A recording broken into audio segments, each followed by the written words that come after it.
Abakobwa babiri harimo uwo bita Uwizeyimana Diane, izina rye ry'ubuhanzi yitwa Keti Ornella, nkaba ndi kumwe kandi na Dusabimana Sophia, irindi zina rye ry'ubuhanzi yitwa Tara. Ndabakiriye muri Ansa TV. N'abakobwa rero n'igitangaza navuga n'ibintu bitangaje cyane nuko bitiranwa na YouTube channel yacu ariyo Ansa TV, bakitwa Ansa Girls. Ni ese kugira ngo mwitwe Ansa Girls byabajemo biti?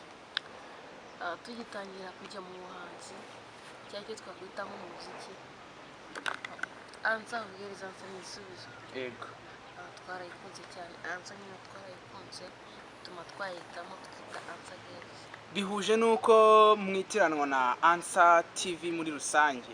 Ese mwebwe nka Ansa Girls mwatangiye umuziki ryari? Umuziki twatangiye kuwukunda tugitangira tronkome mu wa mbere, ubwo twagize igitekerezo cyo kuba twajya mu muziki, dutangira kwandika indirimbo, tuzamuka nyine dukunda umuziki.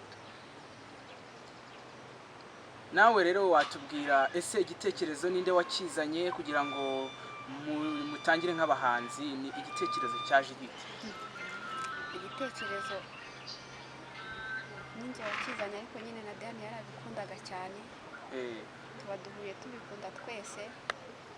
Igitekerezo ninjye wakizanye, nyigeza kuri Diane nsanga nawe yaragifite, ubwo dutangira kwandika indirimbo, turazandika, ariko nyine kubera ko ubushobozi bwari bukenya turazandika turazibika, ejo tubonye ubushobozi nubwo twagiye muri studio.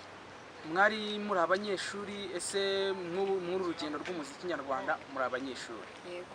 Mwari mugeze mu mwaka wa kangahe? Tugeze mu mwaka wa Senior 1.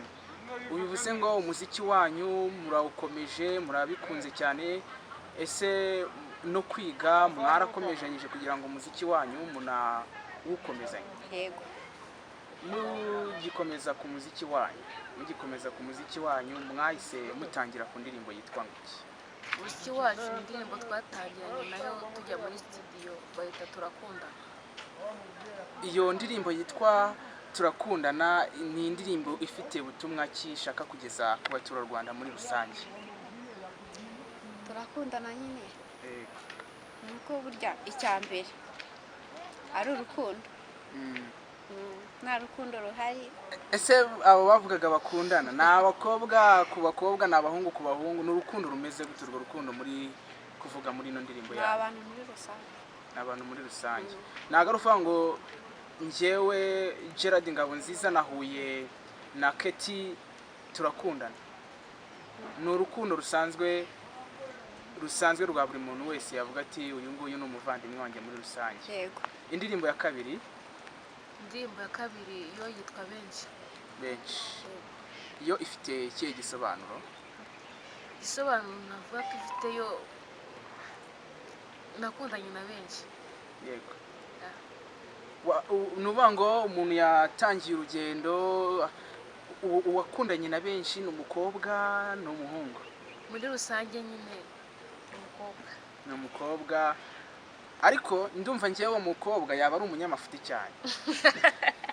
Yaba ari umunyamafuti cyane kuko niba akundana n'abantu benshi bivuze ngo hari abagenda abwira ati tubivemo. Niko uwo mukobwa ateye? Oya. Nyine nk'uko washaka nyine kubwira nyine nk'umuntu wakunda nyine yakundanye na benshi, yego si wenda umuntu yenze umwe baba ari benshi, wenda bashobora kuba ari nka babiri cyangwa batatu bakaza ariko bakagenda. Bivuze ngo uwo mukobwa ni umukobwa ufite umuhungu umwe cyangwa afite benshi? ubuje wese aramwakira akaba ati nakundanye na benshi. oya nyine bakundanye nyine ari benshi baje nyine barakundana ariko nyine abaje nyine bakagenda ariko bagasigara nyine umwe muri bo. Ni indirimbo nziza cyane, ni indirimbo nakubwira ko ushobora gusura YouTube channel y'aba bakobwa, umwe yitwa Ornella, undi yitwa Keti Ornella. Ni izina ryiza cyane rinagoye no kurifata mu mutwe cyane. Ubwo rero nakubwira ngo wabasura kuri Answer Girls, ukabasha kuba wakora subscribe kuri ino YouTube channel y'aba bakobwa. Ni abakobwa rero babiri bafite akazoza keza mu muziki, batangiye umuziki bakiri batoya. Ese muri iki gihe tugezemo ufite imyaka ingahe kugira ngo dukomeze? Ubu njyewe nujuje igiye kuza 18. Imyaka 18. Wowe mfite imyaka 19. Ni abakobwa rero ubona ko batangiye neza umuziki, bakomeje uko batangiye, byaba byiza cyane. Mu buzima busanzwe Keti Ornella, mu buzima busanzwe ubundi mbere utaratangira umuziki nyarwanda wumvaga kuko icyo kintu cyo kuba uzakora umuziki cyangwa se kuririmba byakuzagamo? Byanzagamo cyane, nigana primaire nakundaga umuziki ariko naje guhura na Tara nambwira ko akunda umuziki, numva turi bamwe nyine aho twageze mu wa mbere dutangira kwandika nyine indirimbo.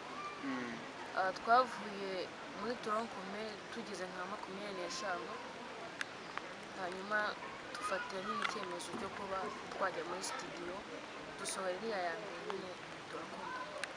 Mwaduho akapera ariko mu gihe mukiri mu kubitegura nakubwira ko inge nitwa Gerard Ngabonziza. Ni indirimbo nziza z'aba bakobwa ushobora kujya kuri YouTube channel yabo yitwa Answer Girls. Ino televiziyo cyangwa se ino channel ushobora kudusura natwe twitwa Answer TV. Answer TV rero yasuye bano bakobwa arimo Keti Ornella, batubwira ibyiza bari gushaka kugeza mu muziki nyarwanda, ariko bagiye kutugezaho akapera muri kano kanya. Nakundanye na benshi kwisi bakaza bakagenda, urukundo ndarufite kubwinshi, mukundwa nuko utabibona, nyemerera ngukunde kubwinshi, mukundwa maze ngushimishe. Ndabyishimiye cyane, ndabashimiye cyane ku ndirimbo yanyu. Ni indirimbo nziza ushobora kujya kuri YouTube channel yabo ukayireba, ifite n'amashusho. Oya, iyo iracyari audio ntabwo turabona amafaranga tugiye kuba twashutinga, ariko bivuze ngo mufite video y'iyo ndirimbo turakundana. Ya ndirimbo yabo yitwa Turakundana nayo ifite amashusho. Ubwo rero ugiye kuri YouTube channel yabo wayireba, ubundi icyo nakubwira ni ugukora subscribe. Iyo ukoze subscribe burya ubuteye inkunga umuhanzi muri rusange. Keti Ornella uri ku ntebe y'ishuri, nawe uri ku ntebe y'ishuri. Ese wumva ubuhanzi uzabufatanya n'ishuri gute? Kwiga n'umuziki ukuntu mbifatanya, ndumva nta kintu kigoye muri cyo kuko indirimbo turazifite. Kwiga byo urabizi biza mbere ibindi bikaza nyuma. Iyo mwapanze guhura muhura gute? Duhura weekend. Ubwo ni ku cyumweru no ku isabato nibwo muhura mukaganira. Yego. Ni byiza cyane rero kuba mukora umuziki gutyo kandi mukomeze mugerageze kugira ngo umuziki wanyu uzagende neza. Ese ni iki mwifuza ku banyarwanda muri rusange? Dushyigikira ndetse tukabasaba gukora subscribe kuri channel yacu ya Answer Girls. Murakoze. Ni Answer Girls. Reka mbashimire rero kugira ngo nanabasezerere cyangwa se mbabwire ngo mugire urugendo rwiza. ndabashimiye cyane kuba mwemeye kwitabira ubutumire bwacu, ntekereza ko n'ubutaha wenda nitwongera kubakenera tuzongera tukababona. Mbifurize kugira ibihe byiza. Iyi ni Ansa TV rero wari ukomeje gutega amatwi ndetse no kuturebera kuri channel yacu ya YouTube, ni Ansa TV. Aba bakobwa rero twari turi kumwe, twaganiraga ku kijyanye n'indirimbo n'umuziki mu Rwanda ndetse n'uburyo nabo bari kugenda bazamuka. Reka mbifurize kuzamuka neza, mbifurize kugira ibihe byiza. Mwese ndabakunda cyane. Nge nitwa Gerard Ngabonziza.